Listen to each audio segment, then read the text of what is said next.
warahmatullahi wabarakatuh.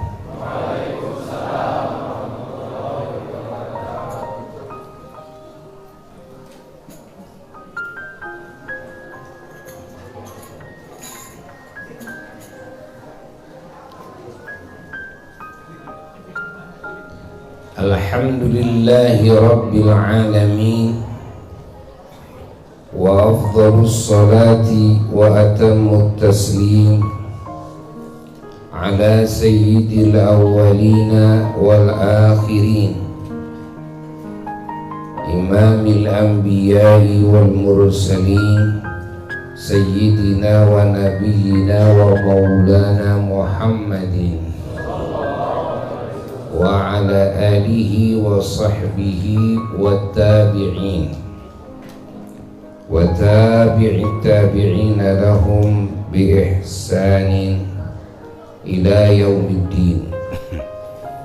Wa la hawla wa la quwwata illa billahil aliyyil azim.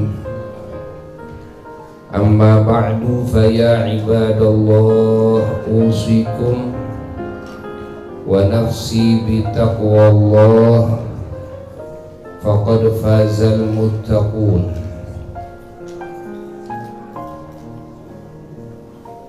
Hadirin hadirat, para jamaah, para mustami'in mustami'at, muhibbin muhibbat, muridin muridat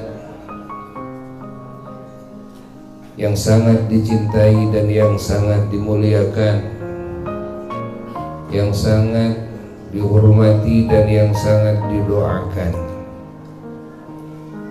dan yang sangat diharapkan doanya dari semua. Kita saling doakan, semoga kita semua dan keluarga kita, keturunan kita, leluhur kita, guru-guru kita, murid-murid kita, saudara-saudara kita, tetangga-tetangga kita, ahli kampung, ahli negeri kita, pemerintah kita dan rakyat kita, dan semua saudara-saudara kita muslimin muslimat, mukminin mukminat selalu dijaga oleh Allah dari segala kejelekan, dari segala hal yang tidak diinginkan di dunianya dan di akhiratnya kelak. Amin ya rabbal alamin.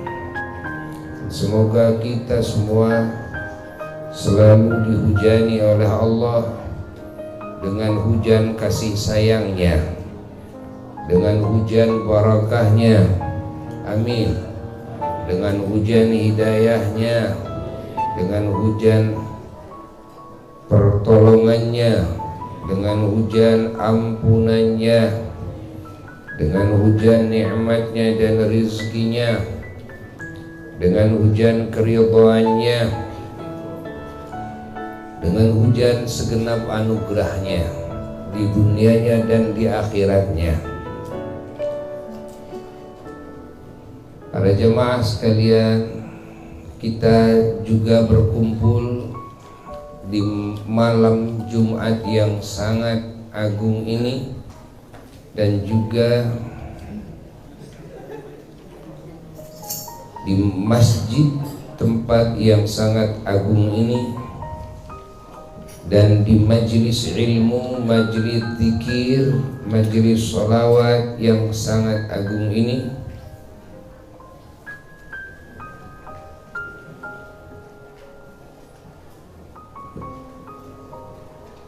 Dalam rangka menjalankan perintah-perintah Allah, mencari ilmu Allah diperintah oleh Allah,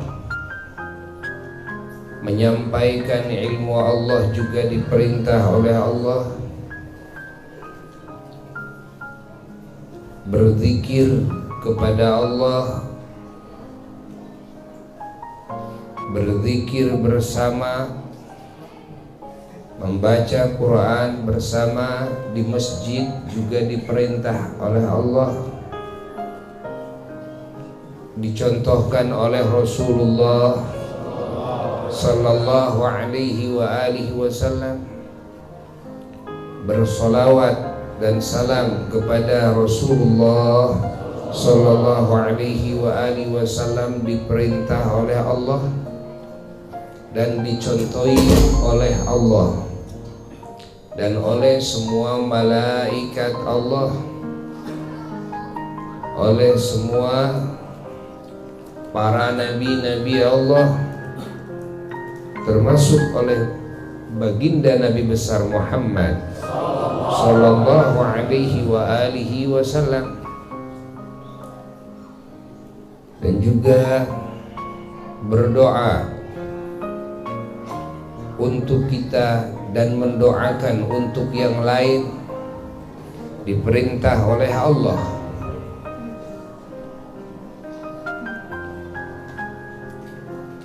Beristighfar, memohon ampunan Allah diperintah oleh Allah. I'tikaf di masjid, bersilaturahmi, membangun ukhuwah dan memperkuat persaudaraan, baik sesama agama maupun sesama bangsa maupun sesama kemanusiaan dan sesama makhluk adalah hal yang diperintah oleh Allah. Bersedekah diperintah oleh Allah.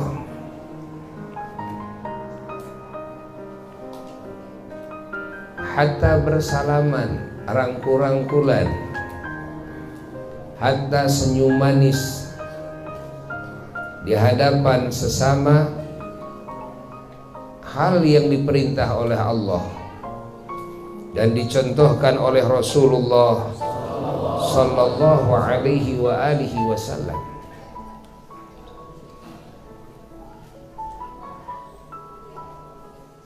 Mengagungkan Allah, mengagungkan Rasulullah sallallahu alaihi wasallam, mengagungkan para nabi-nabi Allah dan para rasul Allah alaihimus salatu wassalam, mengagungkan para malaikat Allah alaihimus salatu wassalam, mengagungkan para wali-wali Allah, para ulama Allah, para syuhada Allah, dan hamba-hamba Allah yang saleh, mengagungkan mukminin, mukminat, muslimin, muslimat karena imannya dan Islamnya, dan mencintai Allah dan Rasulnya sallallahu alaihi wasallam dan mencintai mereka semua, mengagungkan semua syiar-syiar Allah dan mencintainya, mengagungkan masjid, mengagungkan tempat-tempat yang diagungkan oleh Allah dan mencintainya, mengagungkan majlis-majlis yang diagungkan oleh Allah dan mencintainya, mengagungkan ilmu Allah, mengagungkan amal saleh, mengagungkan kalimat thayyibah, mengagungkan dakwah, mengagungkan Quran, mengagungkan sunnah-sunnah Rasulullah sallallahu alaihi wa alihi wasallam dan mencintainya adalah hal yang diperintahkan oleh Allah. Membangun kasih sayang di antara sesama makhluk Allah, sesama ciptaan Allah, khususnya secara sesama manusia, khususnya lagi sesama mukmin dan muslim, adalah hal yang diperintah oleh Allah.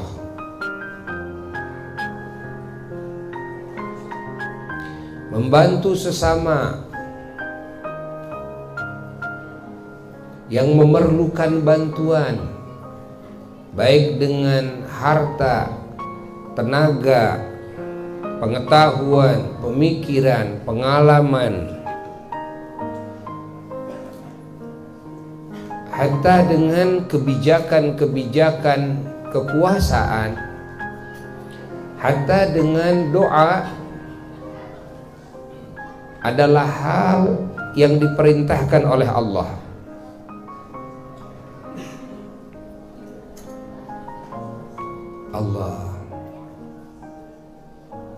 Mengenal Allah,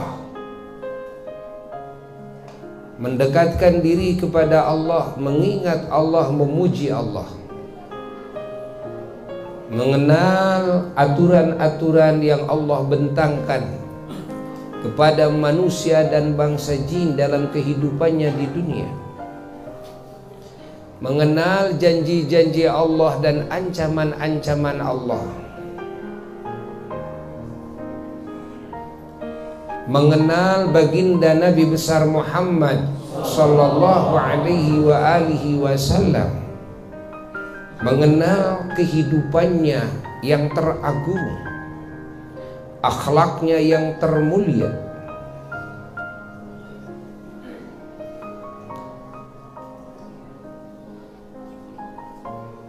yang dikenal dengan sirah nabawiyah atau sejarah Nabi sallallahu alaihi wasallam, juga para nabi dan para rasul yang lainnya, juga para kekasih-kekasih Allah yang lainnya, para wali Allah, para ulama, para syuhada, para solehin, termasuk mengenal sejarah keagungan maulid atau kelahiran Kangjeng Nabi Muhammad sallallahu alaihi wasallam dan mengagungkannya. Itu semua hal yang diperintahkan oleh Allah. Memuji beliau-beliau hal yang diperintahkan oleh Allah. Dengan bahasa apa saja, mau dengan bahasa Arab maupun dengan bahasa Ajam, bahasa daerah, bahasa nasional. Ini semua hal yang diperintahkan oleh Allah, pahami oleh kita.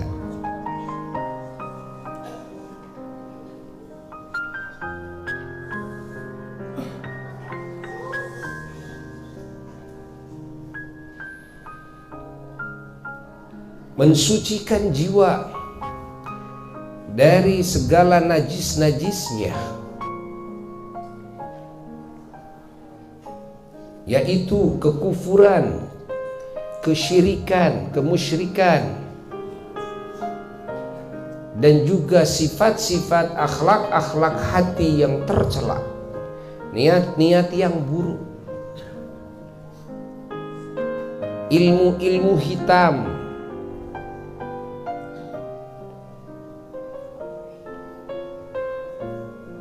dan juga mendandaninya dengan semua sifat-sifat yang terpuji, dengan ilmu pengetahuan yang mulia, yang suci, dengan niat-niat yang agung,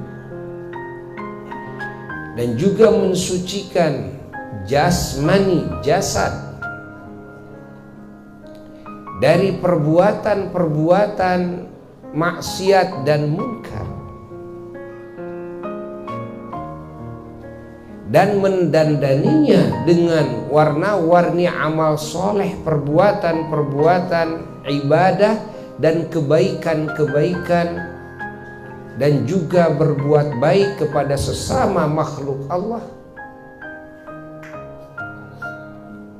Mensucikan seluruh anggota termasuk mulut dari dosa-dosanya, dari pembicaraan-pembicaraan yang dilarang oleh Allah, Ada ghibah, menceritakan aib dan kekurangan kesalahan orang lain.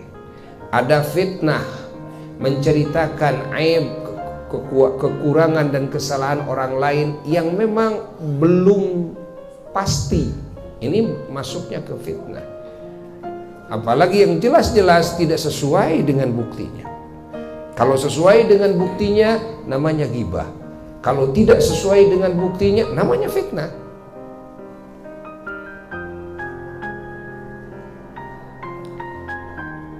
Kita menjaga lisan kita dari ghibah, dari fitnah, dari namimah. Apa namimah? Namimah itu ngadu domba. Dari mencaci, mencela, memperolok-olok, dari dusta kepada sesama, dari jalir janji kepada sesama, dari menghinakan kepada sesama.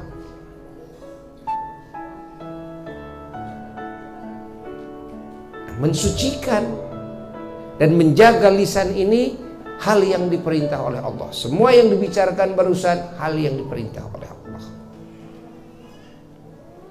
Begitu pula menjaga mata dari melihat segala hal yang diharamkan, dilarang melihatnya.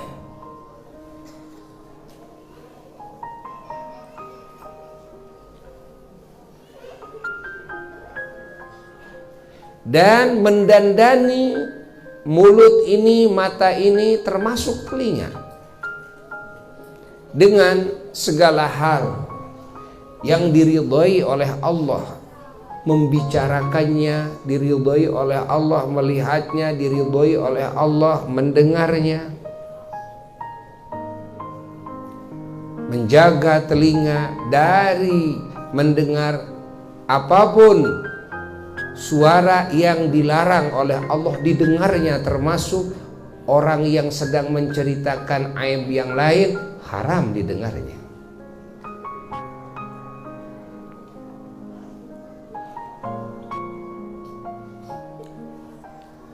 Allah. Dan juga menjaga tangan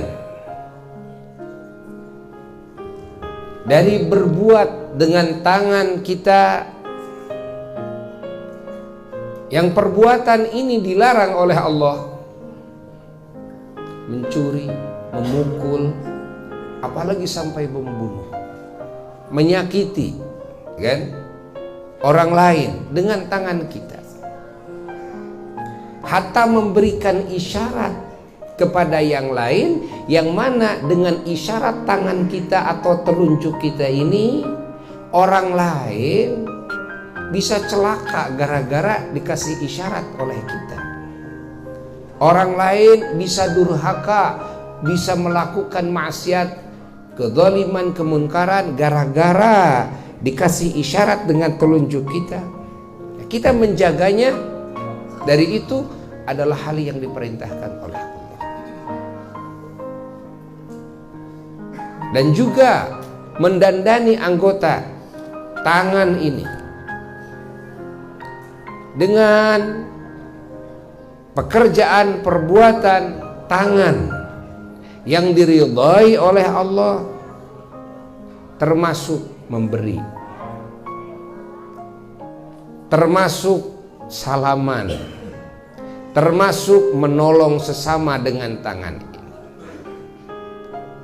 termasuk menjaga dari segala kejelekan imma dari kita wa imma dari yang lain dengan tangan ini, termasuk memberikan isyarat kepada kebaikan kepada orang lain, yang dengan isyarat tangan kita ini yang lain bisa mendapatkan hidayah, yang lain bisa selamat, yang lain bisa mendapatkan keuntungan.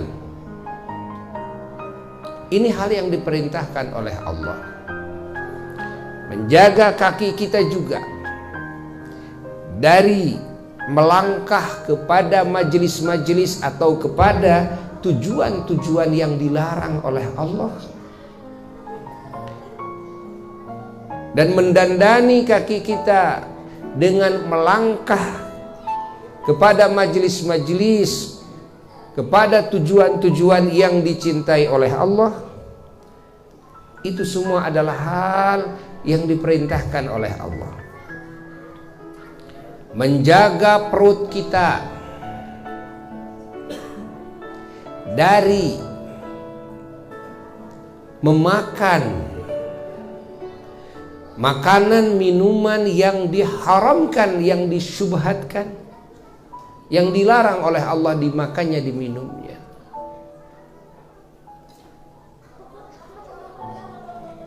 Dan juga mengisi perut kita dengan makanan minuman yang halal, yang baik. Ini semua diperintahkan oleh Allah. Allah.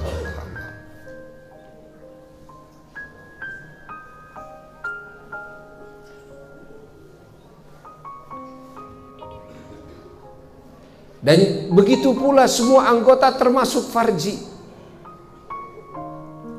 Menjaga farji kita dari melakukan zina, dan juga menggunakan farji kita, kan, di istri-istri kita yang halal, itu diperintahkan oleh Allah.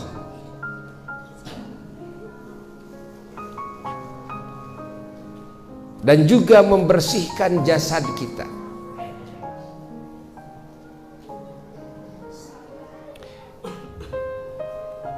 dari najis,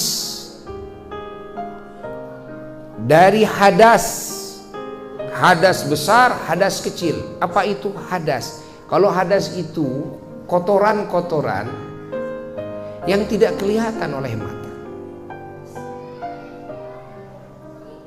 Yang kotoran-kotoran ini bisa menghalangi sahnya ibadah. Kalau kita tidak wudhu, sholat tidak sah, tawaf tidak sah. Memegang tulisan Quran, memegang Quran tidak boleh. Ya? Membawa Quran tidak boleh. Harus wudhu dulu, karena masih ada hadas. Hadas itu kotoran yang tidak kelihatan, tapi pada hakikatnya itu kotor. Badan kita itu kotor. Apalagi hadas ini, hadas kalau hadasnya besar, yang cara membersihkannya bukan cuma dengan membasuh wajah, tangan, kaki, dan mengusap kepala dengan air, dan juga telinga. Bukan hanya sekedar itu saja, tapi seluruh badan harus dibersihkan dengan air yang suci dan mensucikan. Jika tidak, dan kita mempunyai hadas, maka sholat kita, tawaf kita tidak sah. Pahami. Bahkan kalau sedang hadas besar, membaca Quran juga tidak boleh. Bukan cuma memegang Quran saja, tapi membaca juga tidak boleh. Harus mandi dulu, bersihkan dulu. Berbeda dengan kalau punya hadas kecil, alias kita tidak punya wudhu, kalau cuma baca Quran masih boleh dan dapat pahala. Namun pahala baca Quran ketika kita bersih dari hadas kecil, yakni ketika kita punya wudhu, wah, pahalanya jauh lebih besar. Ya. Tapi kalau punya hadas besar, maka bacaan Quran tidak boleh.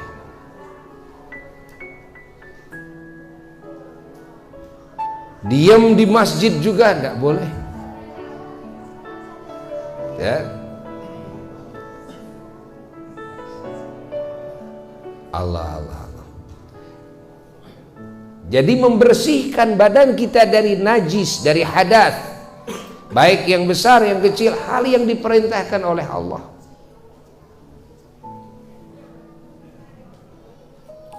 Lalu juga membersihkan pakaian, membersihkan tempat tidur kita, kan? tempat sholat kita dari najis, ini hal yang diperintahkan oleh Allah. Sehingga lantai di rumah kita, apalagi di masjid, karpetnya semuanya harus suci dari najis. Ada najis sucikan, ada najis sucikan, ada najis sucikan. Karena kesucian dari najis hal yang diperintahkan oleh Allah. Allah, Allah, Allah, Allah, Allah. Dan juga bukan cuma pakaian, tempat bersih dari najis saja, tapi juga harus bersih daripada kesyubhatan dan keharaman harta tersebut, pakaian tersebut, termasuk apa yang dimakan, apa yang diminum. Jangan sampai pakaian kita yang kita pakai ini hasil curi atau hasil beli tapi uangnya dapat curi, dapat korupsi, atau uangnya dapat usaha namun usahanya dengan cara riba, kan? Lalu uangnya dibelikan pakaian, dibelikan rumah, dibelikan kendaraan. Ini haram dipakainya, karena sebagai muslim hamba Allah segalanya harus suci. Betapa agungnya ajaran Islam, betapa beruntungnya kita menjadi umat Islam. Ketika kita masuk kepada ajaran Allah, kita disucikan oleh Allah dari segala kotorannya, dari mulai hati sampai jasad, sampai pakaian, sampai tempat makanan, minuman, semua harus suci. Dan harus terbebas dari segala hal yang bisa menyakiti, menimbulkan penyakit, ingat, yang bisa merusak hatta sedikit kepada hati kita, akal pikiran kita, merusak kesehatan badan kita, kekuatan jasmani kita, kan? Merusak harta kita, ingat, dan juga merusak yang lain, terutama merusak agama kita. Insya Allah ajaran Islam harus terbebas dari itu semua. Pahami? Begitu hebatnya ajaran Islam, sehingga hamba-hamba Allah yang mukmin muslim tidak boleh melakukan hal apapun yang bisa menimbulkan kerusakan, baik kerusakan bagi kita maupun bagi yang lain. Kerusakan agamanya, kerusakan pemikiran, akal, niat, kan? Kerusakan akhlak, kerusakan perbuatan, insya Allah, kerusakan ucapan, pahami oleh kita, kerusakan jasad, hatta kulit kita rusak, kerusakan harta, kerusakan kehormatan, masya Allah, kerusakan apa saja. Tidak boleh ada kerusakan yang diakibatkan dengan tangan-tangan kita, tidak boleh. Inilah ajaran Allah yang maha agung, yang wajib kita syukuri, walaupun kita merasa dan kita sadar kita sering melakukan itu. Allah, hatta walaupun alasannya ibadah, saya mau wudhu, saya mau membersihkan hadas besar, yakni mau mandi besar, tapi airnya terlalu dingin atau terlalu panas hingga bisa mengakibatkan kita sakit, demam kek, flu kek, dan sebagainya. Jikalau efeknya secara langsung terjadi saat itu yang disebut fauron, maka di dalam syariat Islam dihukumi ini haram. Pahami?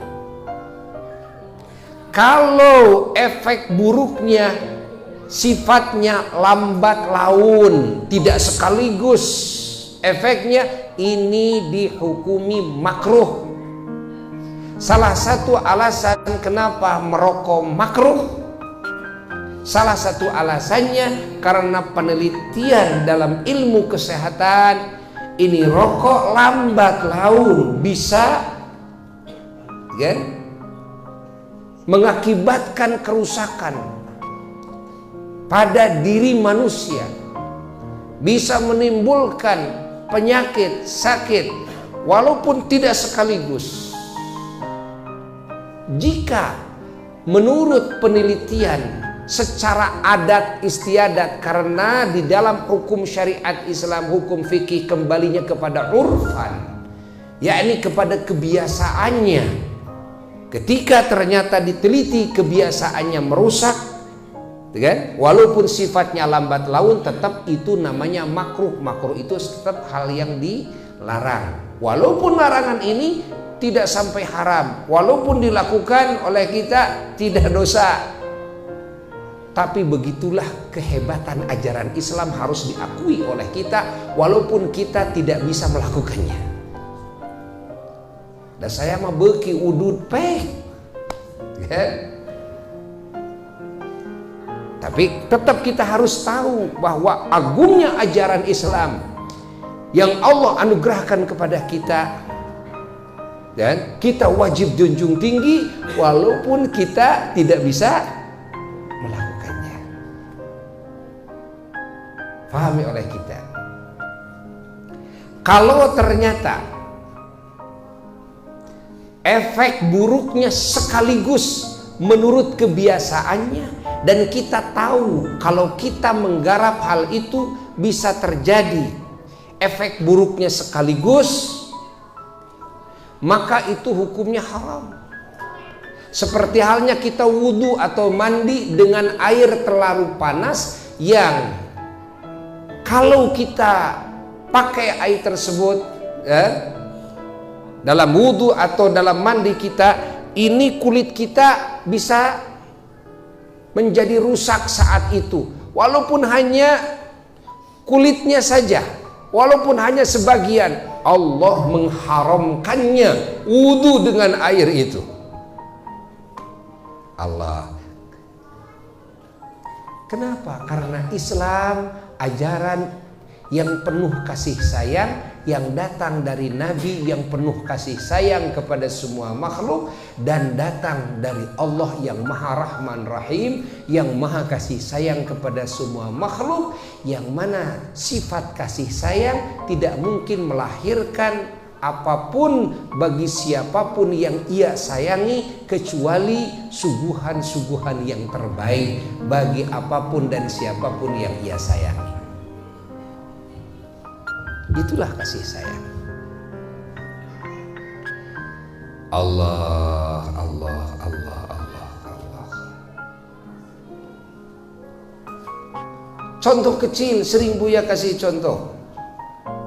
Kalau kita tahu dalam kebiasaannya, setelah kita punya penyakit mah umpamanya, dan penyakit mah ini belum sembuh, kalau saya makan cabai, gitu kan, yang pedes-pedes, kan, umpamanya sambal, biasanya suka kambuh, mah ini ya, suka sakit. Kalau kita tahu kebiasaannya seperti itu, kan, maka memakan yang pedes-pedes otomatis saat itu menjadi haram.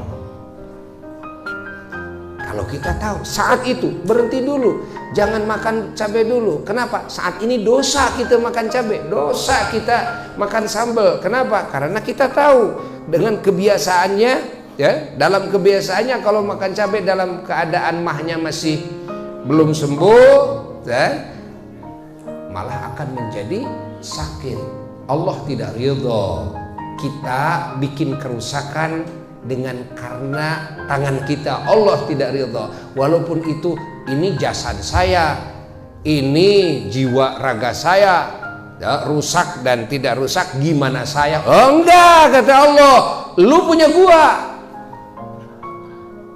Kata siapa? Lu punya lu. Kita ngaku ini jasad saya, boleh saya rusak, kan? Asal saya jangan merusak jasad orang lain, asal saya jangan merusak harta orang lain. Tidak, ini punya siapa semuanya? Punya Allah. Allah tidak ridho punyanya dirusak oleh kita. Makanya bunuh diri kenapa? Merupakan dosa yang sangat besar. Loh, bunuh diri, kamu merusak punya saya. Seolah seperti itulah, gitu kan?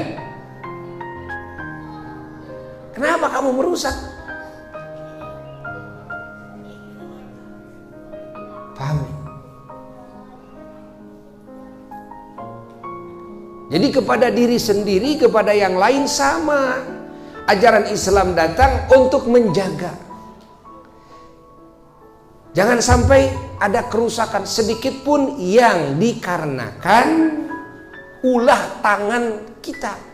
Kalau kerusakannya merupakan takdir Allah yang tidak, dan dengan sebab faktor penyebab kesalahan kita, kan? Itu urusan Allah. Tapi kalau ini dan ada faktor penyebab kesalahan perbuatan kita, nah inilah yang akan diminta pertanggungan jawabannya di hadapan Allah. Pahami? Terjadi longsor, kerugian, kan? Batas tanah jadi hilang, kan? Lalu juga kerugian tanaman-tanaman, apalagi sampai ada yang terbunuh, kan? Dilihat dulu, apakah ini longsornya itu murni takdir Allah tanpa ada faktor penyebab kesalahan, kan? Perbuatan manusia. Ataukah ada faktor penyebab kesalahan perbuatan manusia karena tebing itu pepohonannya sengaja ditebang, di mana dengan ditebang pepohonannya ini tanah akan rawan longsor. Begitu pula banjir. Dilihat dulu, kan? Solokan jadi mempet, lalu jadi banjir ke warga dan sebagainya. Dilihat dulu, ini apakah murni takdir atau takdir yang tetap takdir dengan sebab tangan manusia, yakni kesalahan manusia. Dilihat, oh ini ada kesalahan manusia, suka melemparkan sampah ke solokan, ke mana lagi, Citarum dan sebagainya, masukkan ke sana, akhirnya tidak bisa difungsikan untuk mandi dan sebagainya. Akhirnya timbul menjadi sarang-sarang penyakit, akhirnya menjadi wabah bagi warga, bagi masyarakat, bagi manusia. Hatta bagi seorang saja sudah cukup dosanya. Bagaimana kalau efeknya menjadi kemadharatan bagi banyak orang? Pahami oleh kita. Allah. Kita harus memahami ajaran Islam yang kita agem, yang kita pegang teguh. Agama itu adalah ageman. Ageman itu adalah pegangan dengan seteguh-teguhnya. Itu namanya ageman. Disebutlah agama. Ya? Apa yang kita agem ini kita harus pahami. Kalau kita hayati, kita pahami, maka kita akan takjub melihat aturan yang mana semua manusia di muka bumi ini tidak akan mungkin bisa bikin aturan hidup yang sehebat ajaran Allah, aturan Allah. Maka kita kan akan bahagia dengan dipilihnya kita menjadi orang-orang dan hamba-hamba Allah yang mukmin dan muslim. Kita akan bersyukur kepada Allah. Alhamdulillah, alhamdulillah, alhamdulillah. Maka di sini kita perlu terus mencari ilmu Allah. Apa ilmu itu? Pengetahuan. Apa pengetahuan itu? Petunjuk dari Allah. Agar apa? Agar tahu Allah, agar tahu ajaran Allah, kan? Agar tahu kebenaran, agar tahu kesucian, agar tahu keterpujian yang hakiki, agar tahu keselamatan, kebahagiaan, kemuliaan, keuntungan yang hakiki dan abadi, kan? Itu gunanya mencari ilmu. Kalau kita mencari ilmu tidak tahu tujuan, ya? Kalau kita tidak tahu apa yang dimaksud dengan ilmu Allah ini, pahami, maka ilmu ini tidak akan bisa menjadi petunjuk bagi kita. Kita hanya menjalankan kebiasaan ritual atau menjalankan kebiasaan hadir di majelis ilmu saja. Hadir majelis ilmu, kan? Ada makanan, makan. Pulang, setelah pulang, kamu bertambah gak pengetahuan? Gak tahu saya mah. Budeng. Hadir di majelis ilmu, pulang dari majelis ilmu, kan? Yang jelas beteng sebeuh, gitu kan? Jadi semakin sering hadir di majelis ilmu, semakin gendut, semakin montok, tapi hatinya tetap tidak bertambah pengetahuannya. Loh, tujuan mencari ilmu itu apa? Bukankah tujuan mencari ilmu itu yang pokok, agar hati kita terbebas dari kebodohan, terbebas dari kesesatan, terbebas dari kebutaan di dalam pemikiran, di dalam pandangan hati, sehingga hati kita itu bisa melihat kebenaran yang sebenar-benarnya, hingga kebenaran dan kebatilan terlihat jelas. Oh, ini yang benar, ini yang batil, ini yang terpuji, ini yang tercela, ini yang menjadi faktor selamat, ini menjadi faktor celaka, ini yang menjadi faktor mulia, ini yang menjadi faktor hina, dan sebagainya. Sampai tahu ini yang menjadi faktor mendapatkan ridho Allah, cinta Allah, kan? Ini yang menjadi faktor kebencian Allah datang kepada kita, murka Allah dan azab Allah menimpa kepada kita, sehingga kita tahu. Ya, setelah tahu, nah, kita tidak salah garapan. Mana yang harus digarap dalam hidup ini? Ini tujuannya mencari ilmu. Maka setiap hadir dalam majelis ilmu dengan bimbingan ulama yang soleh, hanya sesaat saja hadir dalam majelis ilmu, maka kegelapan akan banyak tersingkap dari hati kita. Kebutaan hati akan berangsur menjadi melihat, ya? Kekotoran hati, ingat, akan berangsur lenyap, berganti dengan kesucian hati Allah. Ketercelaan sifat dan akhlak akan hilang sedikit demi sedikit, berganti dengan keterpujian akhlak dan sifat. Kekejian di dalam perbuatan dan ucapan, kemunkaran-kemunkarannya, kezaliman-kezalimannya akan berangsur pulang dari majelis ilmu, mendapatkan bimbingan ulama yang soleh. Hanya sesaat saja hadir, langsung ada perubahan. Berganti itu perbuatan dan ucapan yang keji dengan perbuatan dan ucapan yang semuanya baik dan soleh, yang manfaat bagi diri kita dan manfaat bagi yang lainnya.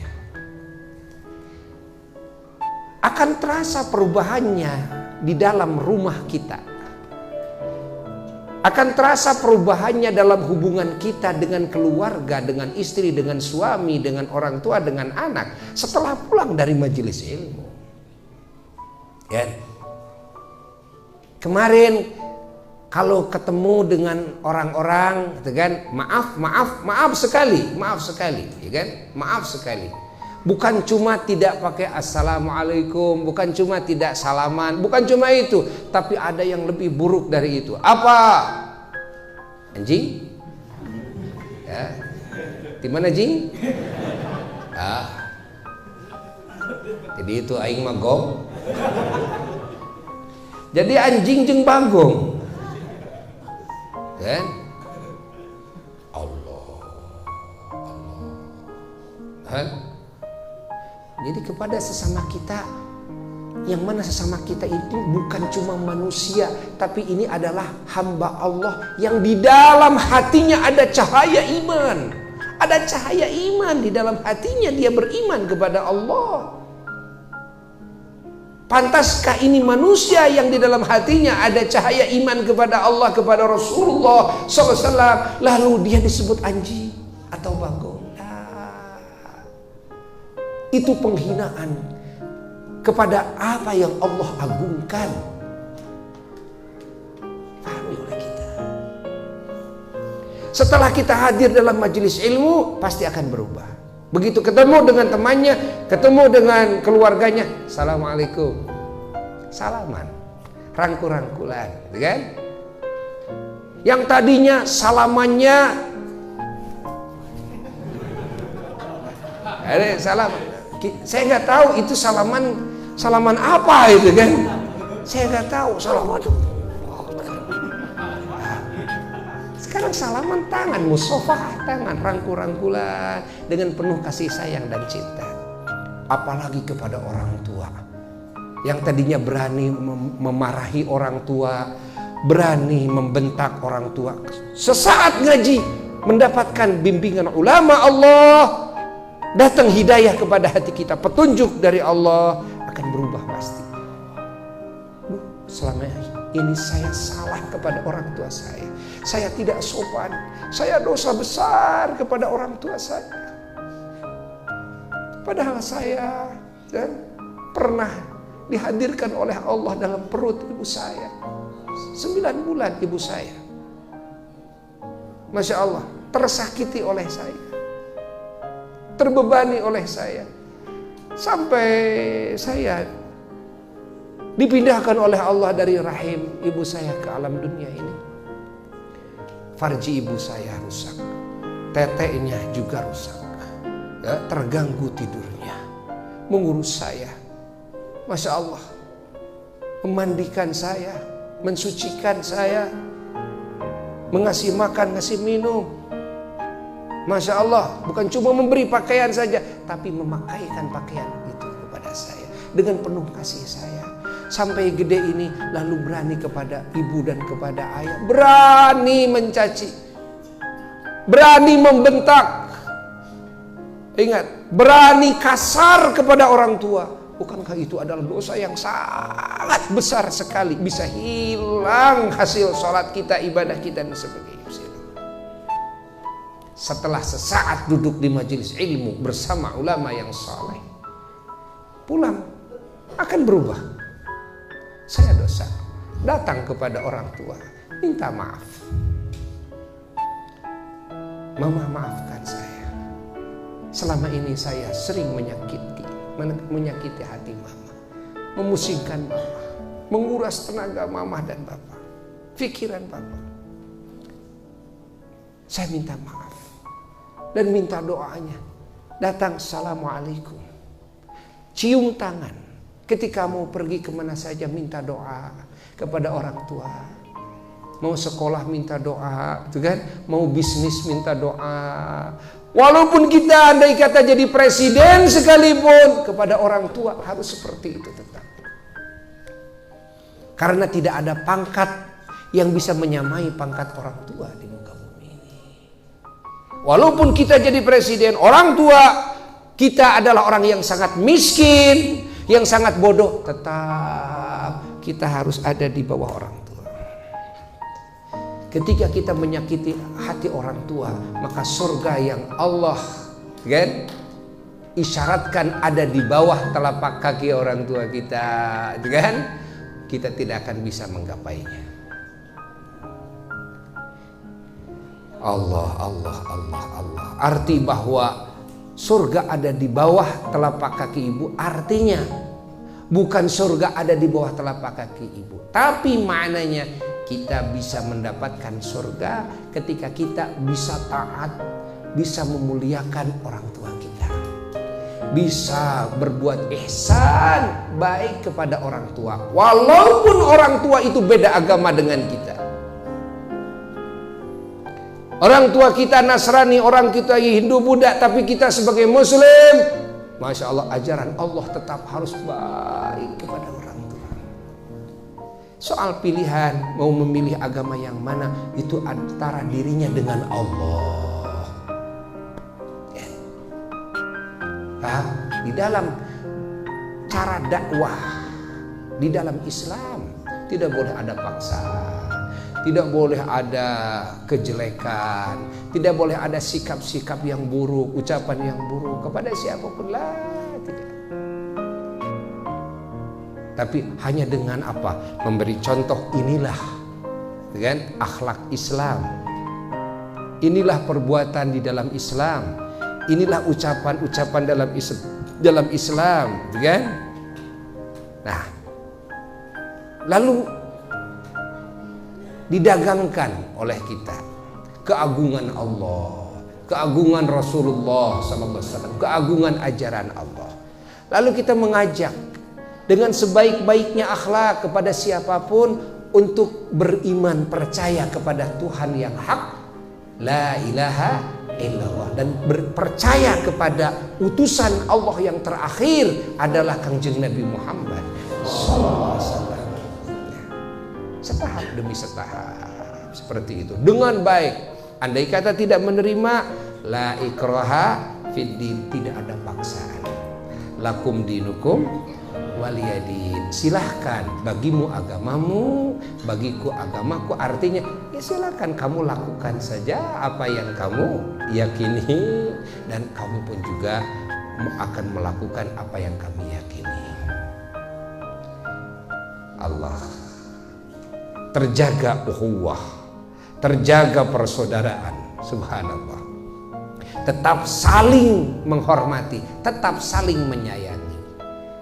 Keharmonisan dalam hubungan tetap terjalin, walaupun tetangga kita tidak sama agamanya dengan kita. Subhanallah, betapa indah ajaran Islam. Betapa indah ajaran Islam. Tidak ada caci maki, tidak harta buruk sangka sekalipun tidak ada. Tidak ada perusakan-perusakan baik kepada diri sendiri maupun kepada yang lain, maupun kepada lingkungan, tidak ada. Karena Islam diambil dari kata salam. Apa salam? Salam itu selamat. Salam itu damai. Salam itu sejahtera.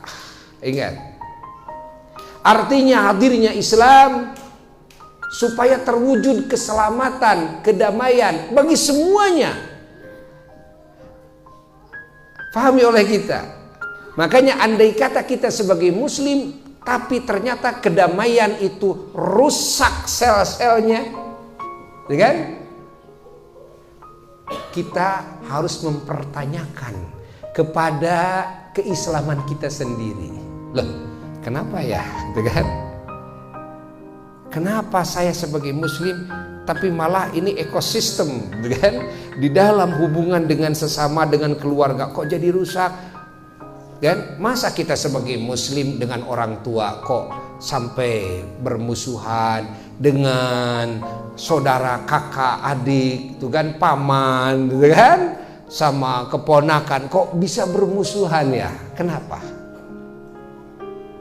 Islam itu jangankan dengan yang sesama agama, dengan yang non gitu kan muslim sekalipun, hatta dengan binatang sekalipun harus bersahabat, harus saling sayang menyayangi. Tapi kenapa menjadi permusuhan? Ada apa ini? Nah, ini harus curiga terhadap diri kita sendiri. Bukan salah ajaran, tapi salah pelaku ajaran tersebut. Salah kita. Allah. Kembali kepada yang tadi, awal pembicaraan Abuya, bahwa kita semua sekarang sedang ada di dalam menjalankan perintah-perintah Allah. Harus diyakini, kan? Supaya orang-orang yang belum paham, sehingga timbul ucapan-ucapan seperti ini, kan? Untuk apa acara maulid bid'ah, kan? Untuk apa kumpulan-kumpulan tawasulan ini bid'ah? Untuk apa kumpulan salawatan, kan? Pujian-pujian kepada Nabi Muhammad SAW bid'ah? Pahami oleh kita, sehingga kita memahaminya. Ternyata apa yang dilakukan oleh para ulama umat Islam, acara seperti ini, hatta acara maulidan, gitu kan? Istilahnya muludan ini, baca maulid dan sebagainya. Ternyata ini bagian daripada hal-hal yang diperintahkan oleh Allah. Subhanallah.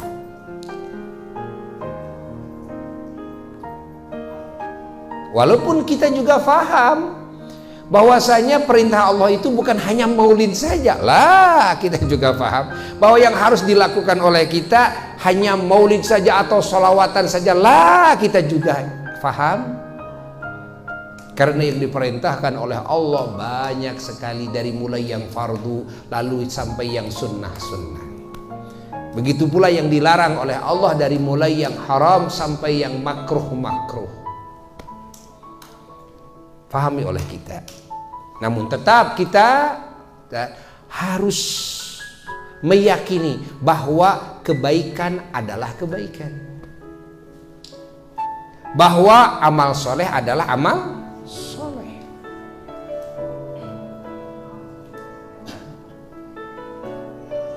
Salawatan amal soleh, maulid amal soleh. Karena dengan maulid kita mengetahui, kita mengingat sejarahnya Kangjeng Nabi Muhammad.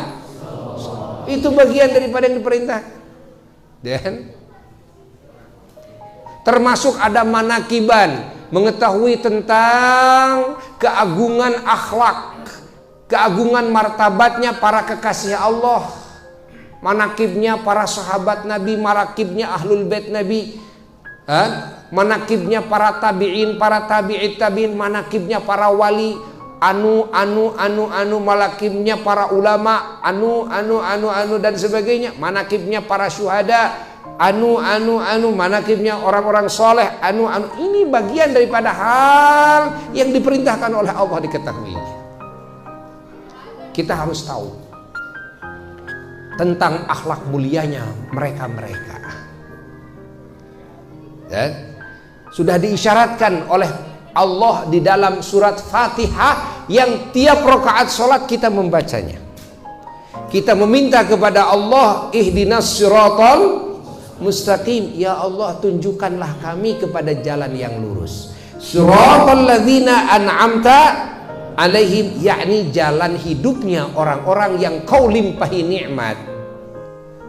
Ghairil maghdubi alaihim, yang tidak dimurkai oleh engkau. Waladhdallin, dan yang tidak tersesat. Siapa mereka? Mereka adalah para nabi-nabinya Allah. Jadi kita harus tahu jalan hidupnya para nabi. Siapa mereka? Wasiddiqin, orang-orang yang jujur kepada Allah, para wali-wali Allah, ya. Wasyuhada, dan juga orang-orang yang berjuang dalam hidupnya di jalan Allah sampai mati di jalan Allah. Wassalihin, dan orang-orang yang saleh, yakni orang-orang yang dikasih petunjuk oleh Allah dan kemampuannya untuk bisa menjalankan kewajiban-kewajibannya kepada Allah, yakni untuk bisa memenuhi hak-hak Allah dan untuk bisa memenuhi kewajiban-kewajibannya kepada sesama makhluk Allah, yakni memenuhi hak-hak makhluk Allah. Itulah orang-orang saleh. Maka mengetahui jalan hidup orang-orang seperti itu diperintah oleh Allah. Ya, kita minta kepada Allah, ihdinas siratal mustaqim, ya Allah tunjukkanlah kan kami kepada jalan yang lurus. Jalan lurus itu jalan hidupnya siapa? Siratal ladzina an'amta, jalan hidupnya orang-orang yang kau limpahi nikmat. Tunjukkan kami kepada jalan hidup mereka. Maka kita harus tahu jalan hidup mereka itu seperti apa. Disinilah Allah Ta'ala pun memberi contoh kepada kita di dalam mendidik kita hamba-hambanya. Masya Allah, dengan pendidikan yang teragung, Allah penuhi Al-Quran dengan kisah-kisah kehidupan para nabinya, kisah-kisah kehidupan para rasulnya, kisah-kisah kehidupan orang-orang soleh. Pahami? Al-Quran penuh dengan sejarah. Subhanallah. Paham tidak?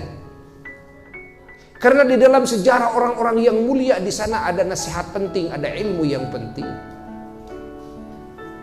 Disinilah perlu kita sering ya hadir dalam majelis maulid, majelis manaqib. Maka kita akan mendapatkan hidayah dari Allah kepada jalan yang lurus, adalah jalan hidupnya mereka, orang-orang yang suci, orang-orang yang agung.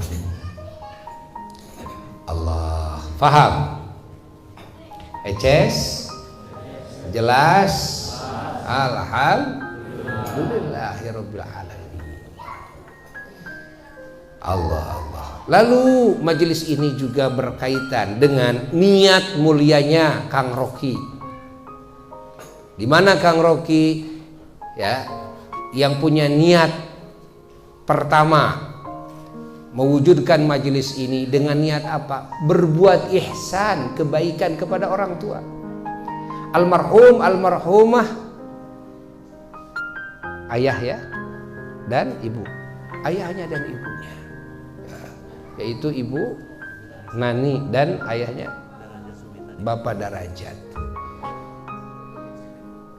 Beliau ingin menghadiahkan kado terbaik, yaitu pahala yang terbaik. Apa pahala yang terbaik?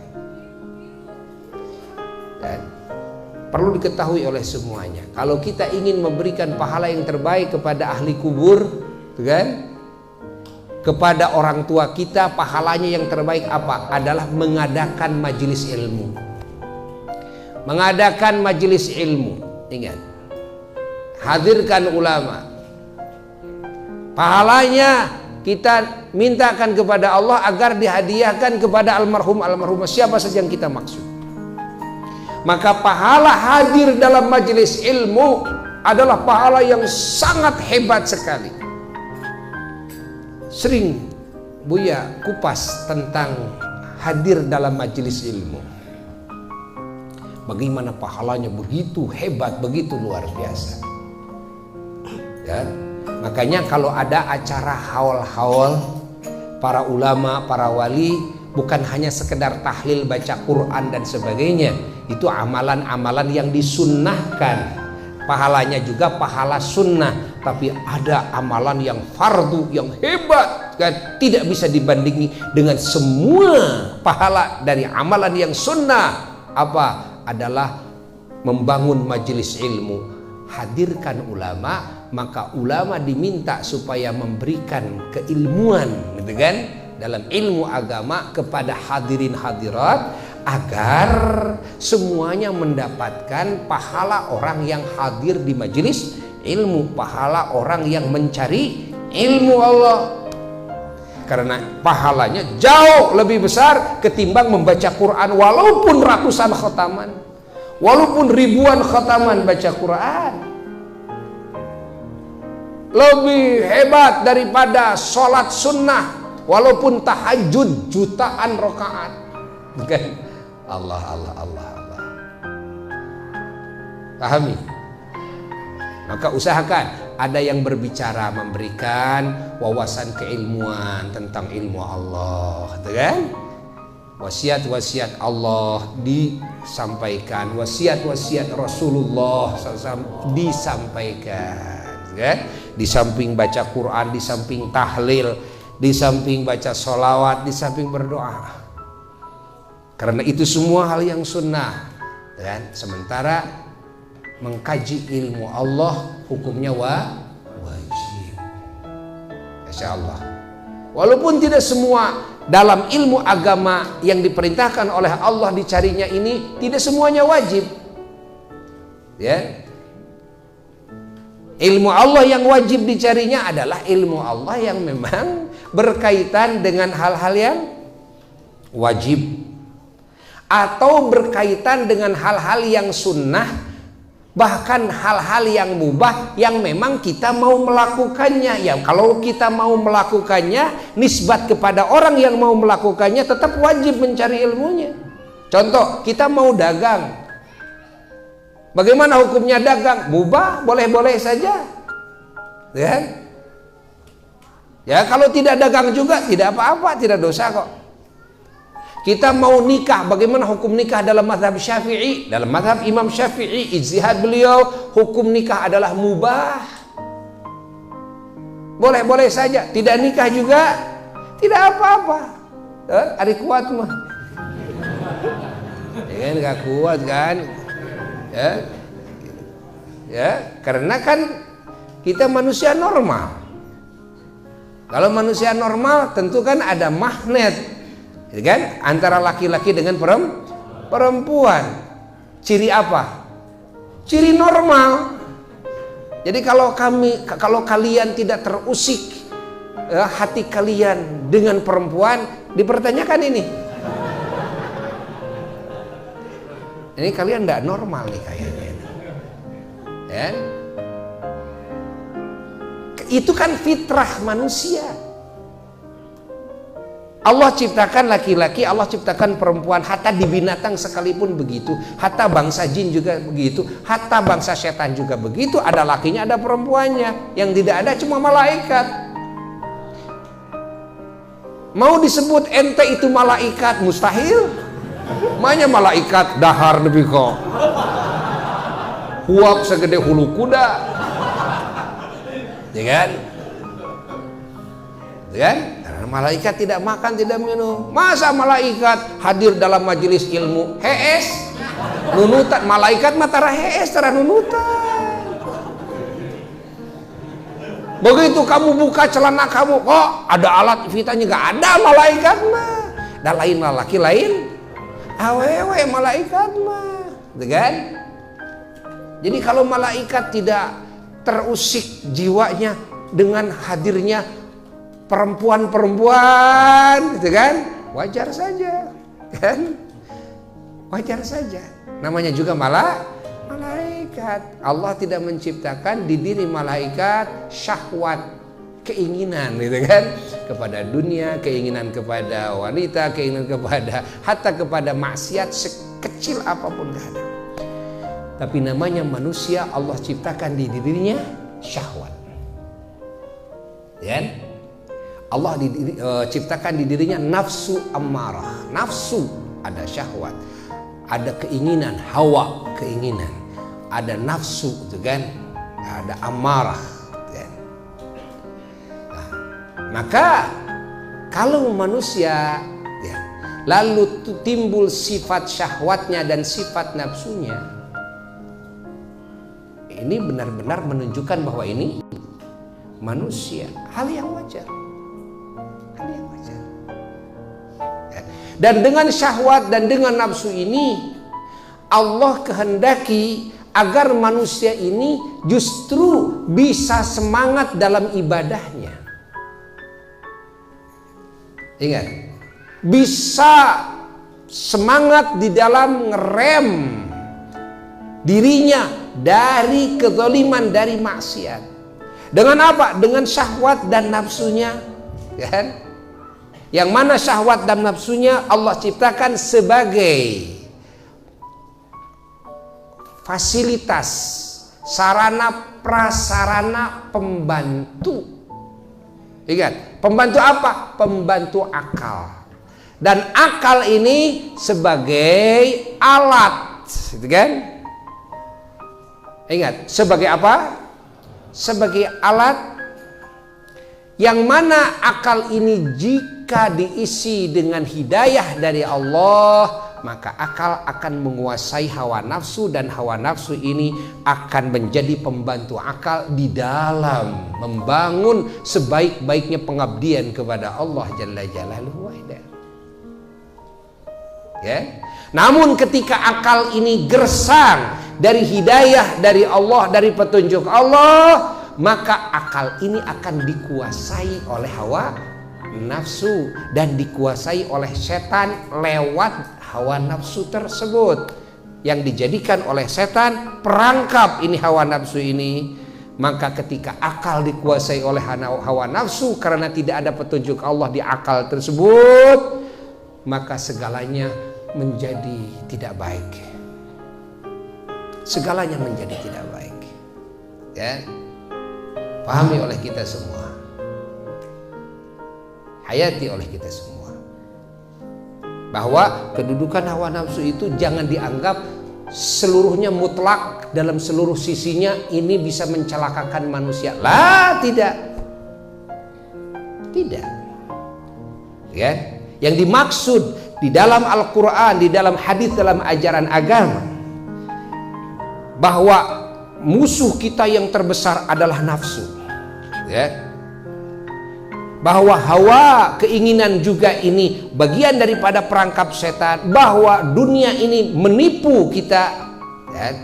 Ini nisbat kepada akal manusia yang akal ini sepi dari hidayah Allah, petunjuk Allah. Tapi ketika akal ini diisi dengan petunjuk Allah, berbalik, gitu kan? Hawa keinginannya, syahwatnya, nafsunya, amarahnya, gitu kan? Dunianya semua menjadi alat pembantu untuk menegakkan zikir kepada Allah sebaik-baiknya, mendirikan pengabdian kepada Allah sebaik-baiknya. Semangatnya timbul, gitu kan? Masya Allah, sama-sama digunakan, ya. Pahami oleh kita. Paham tidak? Paham tidak? Allah. Maka Allah Subhanahu wa ta'ala tidak melarang. Bukan cuma tidak melarang, tapi juga Allah memberikan apresiasi setinggi-tingginya pahala yang melimpah kepada hambanya yang bisa menggunakan hawa nafsunya dan bisa menggunakan dunianya di jalan yang Allah ridhai. Tetap hawa nafsunya digunakan, tetap ada hawa nafsunya. Oh, tetap memakai hawa nafsu, gitu kan? Hawa nafsu bergerak, hawa nafsu bekerja, gitu kan? Dunianya tetap digarap dunianya, jadi ekonom, jadi pejabat pemerintah, gitu kan? Tuh, kasab itu, kasab ini, punya istri dan sebagainya, keluarga dan sebagainya, tuh kan? Nah, namun ini semua jadi terbalik mendapat apresiasi dari Allah setinggi-tingginya. Allah. Karena hawa nafsunya taat kepada petunjuk Allah. Karena dunianya itu semuanya diambil untuk ikut taat kepada Allah. Punya jabatan digunakan untuk taat kepada Allah, ya kan? Punya bisnis digunakan untuk taat kepada Allah, gitu kan?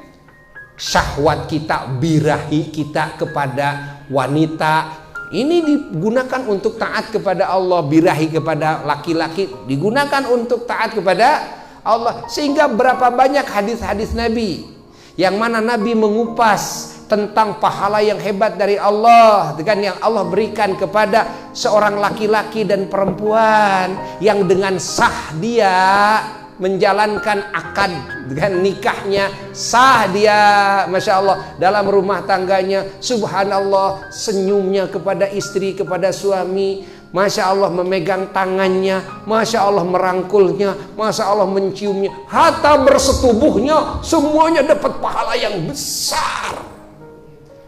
Sehingga yang tidak punya istri, tidak punya suami, ngegel curug, gigit jari, kan? Gigit jari. Tuh, jangan menganggap kepada hawa nafsu ini semuanya mutlak jelek. Tidak. Yang jelek itu yang dimaksud ketika hawa nafsu ini tidak taat kepada aturan Allah, kan? Tidak taat kepada aturan Rasulullah. Jangan dianggap bahwa ketika taat kepada Allah, hawa nafsu ini tidak berfungsi. Salah itu. Bahwa hawa nafsu ini tetap harus difungsikan ketika kita ibadah kepada Allah. Faham? Dunia harus difungsikan ketika kita taat kepada Allah. Gunakan harta kita, kan harta dunia, pakaian, tempat, rumah, kendaraan, ini dunia, kan? Paham tidak? Jabatan dunia, ya dunia, gunakan oleh kita dipakai taat kepada Allah, kan?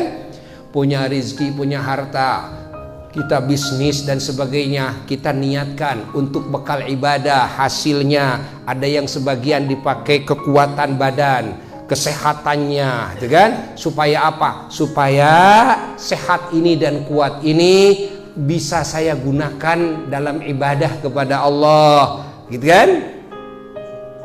Lalu juga di samping itu, sebagian harta dipakai nolong kepada sesama, subhanallah, subhanallah. Lalu sebagian harta ini juga dipakai untuk pergi haji, dipakai untuk umroh dan sebagainya. Jabatan kita gunakan untuk apa? Untuk bisa berbuat kebaikan kepada rakyat, kan? Agar rakyat ini dia bisa beribadah kepada Allah, agar rakyat ini dia tentram dan aman, damai, agar rakyat ini sejahtera, kan? Bisa makan, bisa minum, kan? Ekonominya maju, pada sehat semua dan sebagainya. Oh, kalau jabatan kita itu lalu diniatkan seperti itu, maka jabatan kita, Masya Allah, akan berbalik menjadi nilai pahala yang sangat hebat dan luar biasa. Eces? Jelas ente? Tong hees. Alhamdulillah. Intinya dalam hidayah. Kenapa Buya bilang begitu? Karena masjid yang kalian duduki Masjid Al-Hidayah, kan? Bahwa kuncinya adalah hidayah. Jikalau akal tidak dapat hidayah, maka akal akan dikuasai oleh hawa nafsu, dan hawa nafsu akan dijadikan ranjau, akan dijadikan apalagi kail, akan dijadikan, kan, perangkap oleh iblis, oleh setan. Begitu pula dunia, jabatan, semuanya akan dipakai perangkap oleh setan untuk menjerumuskan kita hingga kita bersama mereka hidup di dalam api neraka seumur hidupnya. Na'udzubillahi min dzalik, selama-lamanya. Na'udzubillahi min dzalik. Nah, jadi kuncinya dalam apa? Hidayah. Disinilah kita perlunya mencari ilmu. Mencari ilmu sesungguhnya tujuannya mencari hidayah, petunjuk Allah. Karena ilmu itu pengetahuan, pengetahuan itu petunjuk. Jadi kalau tidak mencari pengetahuan tidak akan tahu. Kalau tidak tahu artinya bodoh.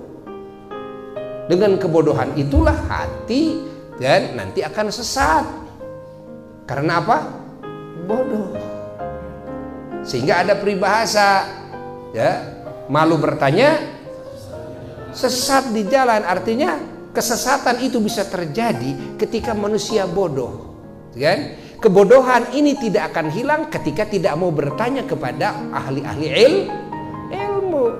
Maka diperintahkan oleh Allah, fas'alu ahla dzikri in kuntum la ta'lamun. Bertanyalah kalian kepada ahli ilmu, kan? Kalau kalian tidak tahu. Kalau kalian bodoh, tidak tahu, tidak mau bertanya kepada ahli ilmu, tetap kalian ada dalam kebodohan. Ketika kalian ada dalam kebodohan, maka kalian bakal ada dalam kesesatan. Sesat dalam pemikiran, sesat dalam niat, sesat dalam akidah, sesat dalam sifat dan akhlak, sesat dalam perbuatan kita, sesat dalam ucapan kita, sesat di dalam pola hidup, jalan hidup kita.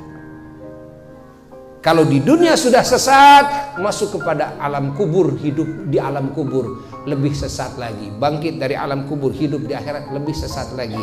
Sehingga pada ujung ceritanya, na'udzubillahi min dzalik, masuk kepada alam neraka yang segalanya penuh dengan siksaan. Itulah negerinya kesesatan. Negeri dhalalah, yang paling akhir, negeri kesesatan adalah neraka. Na'udzubillahi min dzalik. Kalau surga adalah negeri cahaya, negeri hidayah.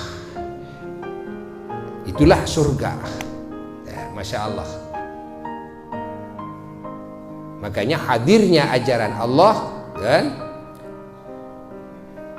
Hadirnya ajaran Allah, Allah menghendaki semua manusia agar terbebas keluar dari kegelapan-kegelapan, masuk pindah kepada alam yang penuh dengan cahaya dan petunjuk hidayah dari Allah Jalla Jalaluhu. Wahdah Allahu waliyul ladzina amanu yukhrijuhum minadh-dhulumati ilan nur. Kegelapan hati, kan, adalah kesesatan. Kegelapan hati adalah kebodohan. Ingat. Maka kalau hati sudah gelap, mata hati tidak bisa melihat. Kalau mata hati sudah melihat, dia melangkah kemana saja pasti tersesat. Dan selalu ada pada kesalahan, maksiat, munkar dan sebagainya. Nah, kenapa? Hatinya gelap. Datangnya agama untuk menghilangkan kegelapan tersebut agar hatinya penuh dengan cahaya. Kalau di hati ada cahaya, mata hati bisa melihat. Kalau mata hati bisa melihat, maka tidak akan sesat di dalam melangkahkan kaki. Hendak kemana ini kaki melangkah? Faham? Alhamdulillah. Lalu juga ini Kang Rocky, kan, tujuan daripada menghadirkan majelis ilmu ini adalah ingin keberkahan juga buat anaknya yang di akikohin. Jadi ini acara akikoh putranya Muhammad Hisamuddin, ya. Yang mana semoga keberkahan dari majelis ini Allah limpahkan kepada anak yang barusan diakikahi dan juga anak-anak beliau semuanya dan keturunannya, dan juga bagi ibu bapaknya dan semuanya. Dan ketahuilah majelis ini bukan cuma bagi orang pertama saja, ya, yang menjadi prakarsa utama dalam mewujudkan majelis ini, tapi majelis ini keberkahannya bisa melimpah kepada kita semuanya, melimpah kepada keluarga kita semuanya, melimpah kepada seluruh muslimin muslimat, mukminin mukminat. Rahmat Allah melalui majelis seperti ini bisa melimpah ke seluruh ciptaan Allah dimanapun berada, kapan berada. Semoga kalimat ini manfaat bagi yang ngomongnya khususnya dan juga bagi yang mendengarkannya pada umumnya.